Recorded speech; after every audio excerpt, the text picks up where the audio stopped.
Good to Great is probably the book that has had the greatest impact on my business, and I'm excited to share it with you. I'm going to go through all the key points in the book, so I hope this video helps you and your business as much as the book has helped me. Good to Great was first published in 2001 and is a pretty legendary business book at this point, so this is hardly the first synopsis or review out there, but I have noticed that some of the videos on this book leave out later chapters, and actually one of the later chapters of the book is the one that completely changed my business, so make sure to stick around until the end. And of course, before we dive in, like, subscribe, click the bell, all your dreams will come true. So first off, before I decide to spend any time on a business book, I always like to learn about the person who wrote it and whether they really know what they're talking about. The author of Good to Great is Jim Collins, who worked with an entire research team for this book. But Jim Collins is an American author and speaker known for his work on business strategy and leadership. He's best known for this book, but he's written many other classic business books as well. Prior to his writing career, Collins was a professor of management at Stanford Graduate School of Business and at the University of Colorado, Go Buffs, where he taught entrepreneurship. Just kidding, I don't care. Where he taught entrepreneurship and capital. Collins has been widely acclaimed, and he has been recognized as one of the world's leading experts on the topics of business strategy and leadership, so I think it's safe to say he knows what he's talking about. Good to Great is a book that examines the characteristics of companies that have made the leap from being good to being great. Collins and his research team selected the 11 companies profiled in this book using a multi-stage selection process. First, they began with a list of 1,435 companies that had been listed in the Fortune 500 between 1965 and 1995. Then they looked for companies that had continuously posted returns at or below a market rate, then were punctuated by a period of transition where they began to outperform the market. Specifically, they needed to outperform the overall stock market by a minimum of 3x, over a 15-year period. The companies had to outperform their specific industries as well so that they were actually doing something special other than just riding an industry-wide wave. The companies also had to show an upward trend at the time of selection. However, the book doesn't consider the company's performance after 1995 and does not claim that the 11 companies profiled would continue to be great after this time period. In fact, some of them were.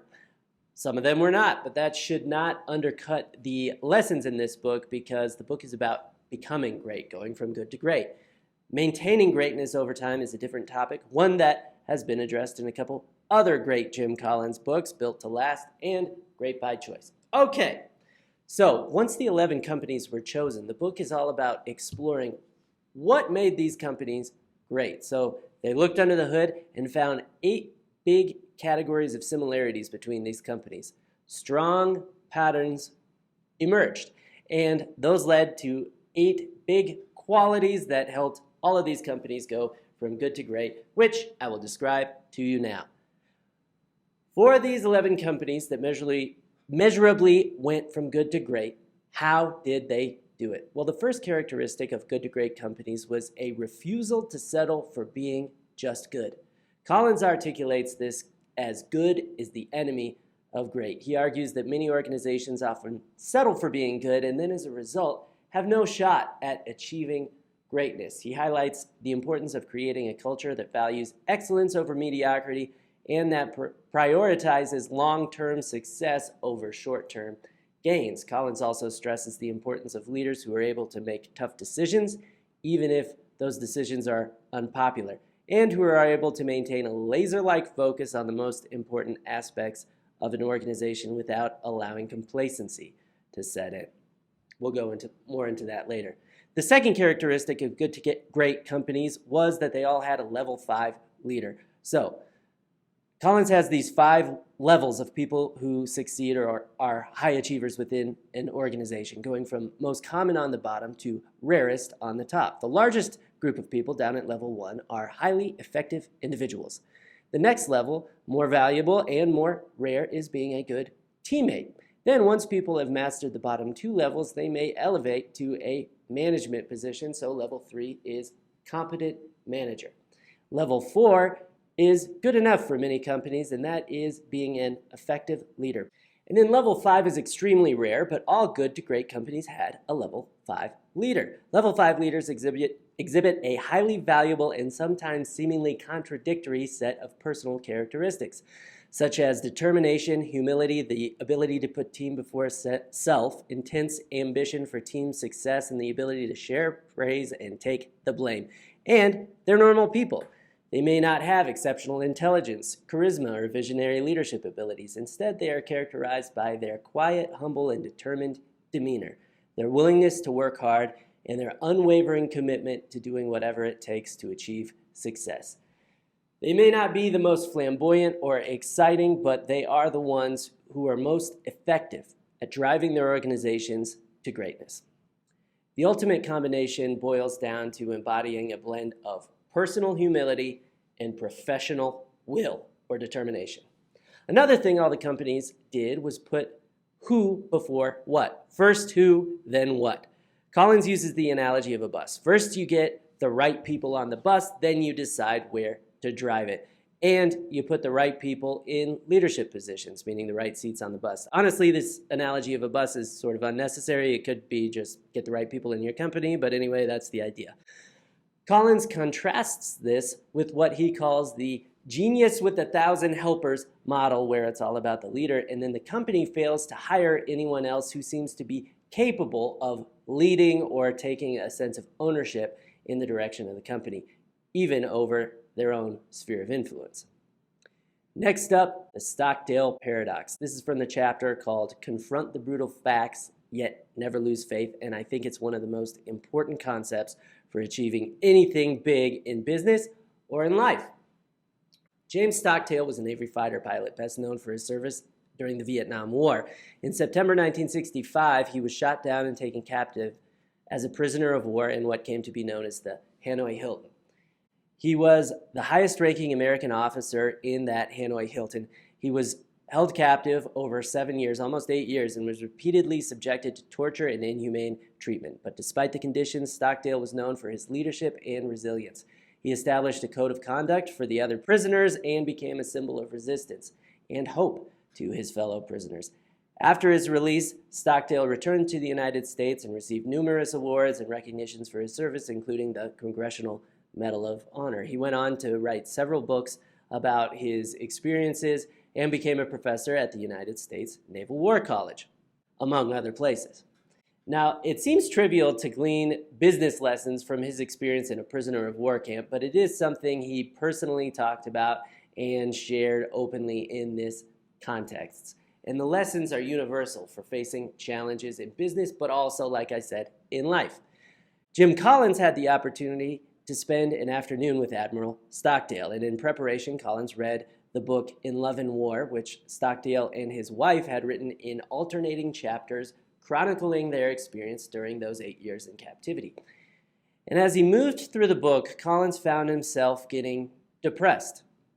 And he knew how this story ended. He knew that he had a happy ending. So he asked Stockdale when they met, how on earth did you deal with it when it was you actually there and you did not know the end of the story?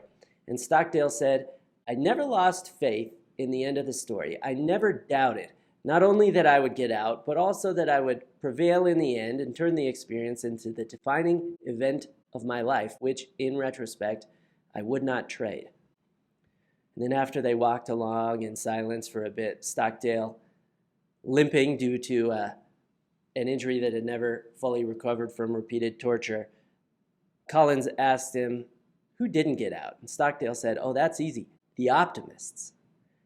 The optimists, Collins said, I don't understand, given that's what Stockdale had just said about having unwavering faith. But Stockdale said, yeah, the optimists. They were the ones who said, we're going to be out by Christmas, and then Christmas would come and go, and then they'd say, we're going to be out by Easter, and then Easter would come and Easter would go, and then Thanksgiving, and then it'd be Christmas again, and they died of a broken heart. And then in this story, Stockdale turned to Collins and said, this is a very important lesson. You must never confuse faith that you will prevail in the end, which you can never afford to lose, with the discipline to confront the most brutal facts of your current reality, whatever they might be. So to this day, Collins mentally carries a mental image of Stockdale admonishing the optimists, "We're not getting out by Christmas, deal with it." That's the Stockdale Paradox: determination and unwavering faith that you will prevail in the end, balanced with the refusal to see your situation through rose-colored glasses. I absolutely love that, and I think it's one of the most important balances you could possibly strike in business and in life. By the way, when I was in Air Force JAG school, a different officer who had been held captive in the Hanoi Hilton came to speak to us and meet with us. And you know how he ended his speech? He said, "Just be the type of person who puts the shopping cart back in the rack. Don't be somebody who leaves it loose in the grocery store parking lot." That's what he said. Anyway, next point, the hedgehog concept. This is another famous analogy. It's actually an old Greek parable. It compares a hedgehog, which knows one big thing and sticks to it, with a fox who knows many things but is always changing its approach. So the fox wants to catch the hedgehog and eat it, obviously. The fox tries various tactics to do so. It tries trickery, deceit, speed, and even patience. The fox thinks it can outsmart the hedgehog by using its cunning and by continually switching tactics, but the hedgehog always wins. Why?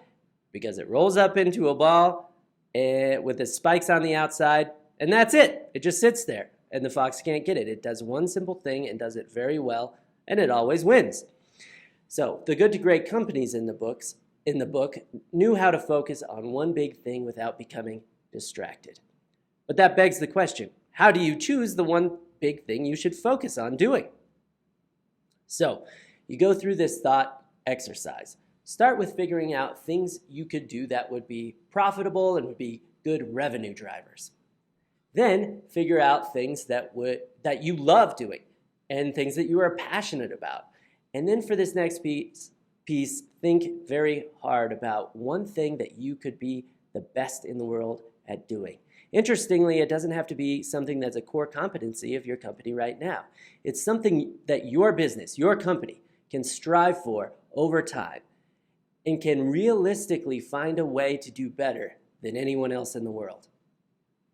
And where those three things overlap in the Venn diagram, that's the BHAG, your big, hairy, audacious goal. This is the one that really changed the course of my business. A BHAG is described as a long-term, ambitious goal that inspires and unites an organization. The purpose of a BHAG is to provide a clear and compelling direction for the organization and to help keep everyone focused and motivated over the long term.